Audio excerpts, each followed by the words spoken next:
नमस्कार, मी पल्लवी चांदगुडे. महाआवाज न्यूज मध्ये आपलं स्वागत आहे. सांगलीकरांनी पहिलवान चंद्रहार पाटील यांना खासदार करण्याचा सांगलीकरांनी केला संकल्प. आमचे प्रतिनिधी सुधीर पाटील यांनी दिलेल्या माहितीनुसार मुंबई शिवसेना उद्धव बाळासाहेब ठाकरे पक्षाचे आणि महाविकास आघाडीचे अधिकृत उमेदवार पहिलवान चंद्रहार पाटील यांचे प्रचारासाठी चेंबूर मुंबई येथे सत्यभामा हॉटेलमध्ये सांगलीकर रहिवाशांच्या भव्य मेळावा उत्साहात पार पडला. यावेळी सर्व सांगलीकरांनी व सर्व मतदार यांनी पहिलवान चंद्रहार पाटील यांना निवडून आणण्याचा एकजुटीने संकल्प केला.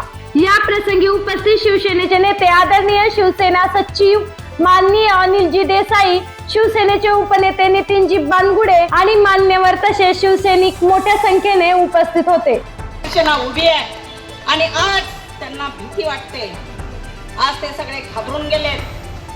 मला एक सगळ्यांना सांगायचं आहे की आज सांगलीमध्ये आपले चंद्रहार दादा आहेत.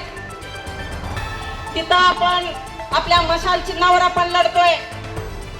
हातकणंगलेमध्ये आपण मशाल चिन्हावरती लढतोय.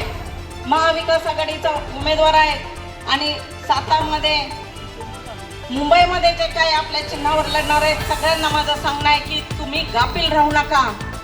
आत्ता कुठल्याही परिस्थितीत 27-28 दिवस राहिलेत. ह्या 27-28 दिवसात झोपेचे तास कमी करा, प्रचाराचे तास वाढवा. काळ वैरेची आहे. फक्त लक्षात ठेवा, डोळ्यात उद्धव साहेबांचं पाणी आणि ते जर पाणी तुमच्या लक्षात असेल तर मला वाटत नाही तर कोण झोपेल आणि शांत राहील. आणि माझ्या महिला भगिनींना विनंती आहे, आज मोदी सरकारनं एवढा मोठा महागाईचा पेरावा घालून ठेवलाय. 2009 पासून नुसती आश्वासन आहेत, नुसती आश्वासन. काय आश्वासन आहे? 2014 साली सिलेंडर 400 रुपये होता, 1200 रुपयावर नेऊन ठेवला. आज डिझेल पेट्रोलचे दर गगनाला भिडवलेत. 56 रुपये लिटर होतं, आज जवळजवळ 100 रुपये लिटर झालं. किती तरी आश्वानं दिलेत. माझ्या